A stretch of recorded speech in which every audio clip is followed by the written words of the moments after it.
اللہ الرحمن الرحیم۔ او میرا پیارا مٹھو۔ نازیہ آصف زین چھٹی کلاس میں پڑھتا تھا۔ بہت لائق اور پیارا بچہ تھا۔ اس کے دو ہی شوق تھے، ایک پرندے پالنا اور دوسرا پتنگ اڑانا۔ اس نے اپنے گھر کے پچھلے حصے میں جو لان تھا وہاں 6 بطخیں، 6 مرغیاں اور 2 بڑے مرغے بھی پال رکھے تھے جو بہت صحت مند تھے۔ ایک مرغے کا نام کٹو اور دوسرے کا نام مٹھو تھا۔ وہ دونوں ڈھیروں دانا کھاتے مگر پھر بھی ان کا پیٹ نہ بھرتا تھا۔ زین نے ان کے لیے ایک ننھا سا تالاب بھی بنا رکھا تھا جہاں وہ پائپ لگا کر روزانہ تازہ پانی بھر دیتا اور دانا دنکا ڈال کر اسکول چلا جاتا۔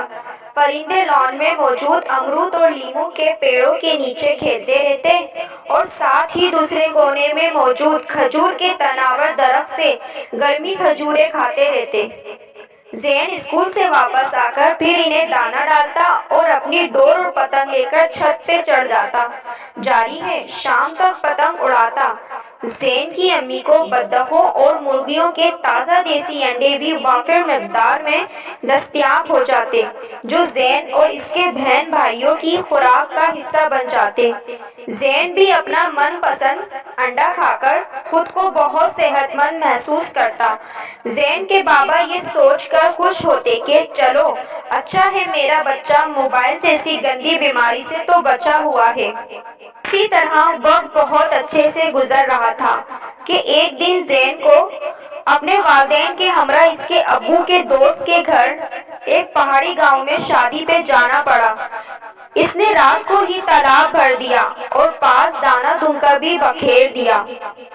وہ صبح سویرے ہی گھر سے نکلے اور دن بھر شادی میں شمولیت کے بعد جب رات گئے واپس آئے تو 1 بج رہا تھا۔ سب تھکے ہوئے تھے تو فوراً سو گئے۔ اگلے روز اتوار تھا، سب دیر تک سوئے رہے۔ اس کی امی جاگی اور وہ گھر کے پچھلے لان میں گئیں، پرندوں کو دانا ڈالا۔ کچھ پرندے تو دوڑتے ہوئے آئے مگر 2 سفید بطخیں اور ایک بڑا مرغا مٹھو نہیں آئے۔ وہ پریشان ہو گئیں۔ آگے جا کر دیکھا تو وہ تینوں امرود اور لیموں کی کیاریوں کے درمیان سوکھی گھاس پھوس میں گرے ہوئے تھے۔ ان کے ششکارنے پہ بھی وہ بطخیں اور مٹھو نہ اٹھ سکے۔ وہ فوراً کمرے میں آئیں تو زین جاگ چکا تھا۔ انہوں نے اسے سارا احوال بتایا تو زین دوڑتا ہوا لان میں گیا۔ اس کے ابو بھی اس کے پیچھے آ گئے۔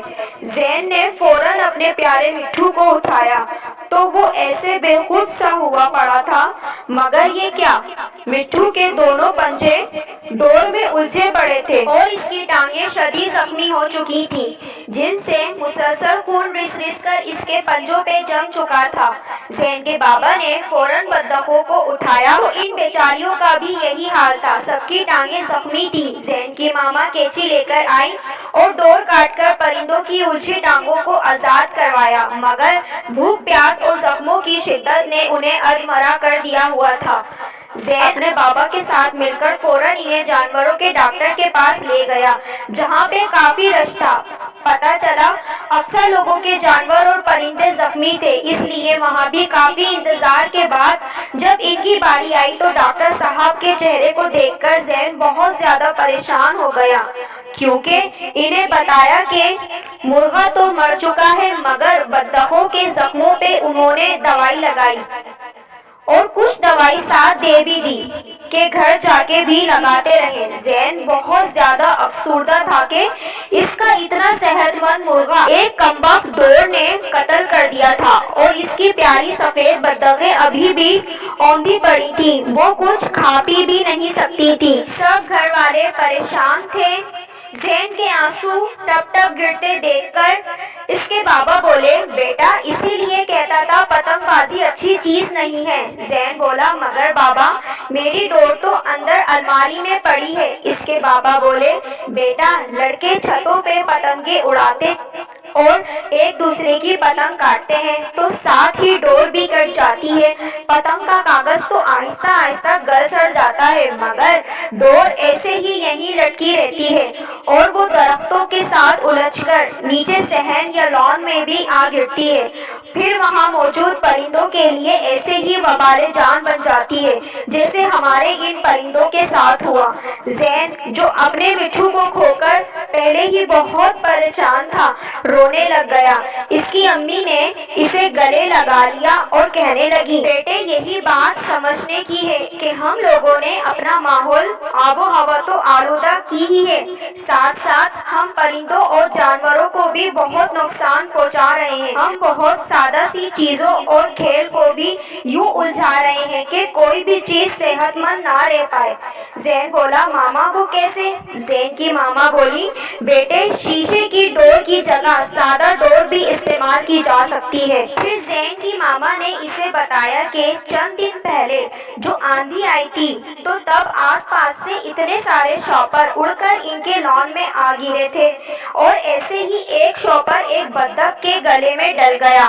بطخ ڈر کر بھاگتی تو شاپر بھی اتنی تیزی سے اس کے پاؤں میں الجھتا جاتا جو انہوں نے بطخ کو پکڑ کر اتارا تھا۔ ہمیں یہ شاپر اور ڈور نہ گلنے سڑنے والی چیزوں کو چھوڑ کر قدرتی چیزوں جیسے کپڑے کے تھیلے، مٹی کے برتنوں کی طرف آنا ہوگا، ورنہ یہ سب چیزیں آسیب بن کر ایسے ہی ہمیں ستاتی رہیں گی۔ اس ویڈیو کو لائک کریں، کمنٹس کریں اینڈ شیئر کریں۔ اللہ حافظ۔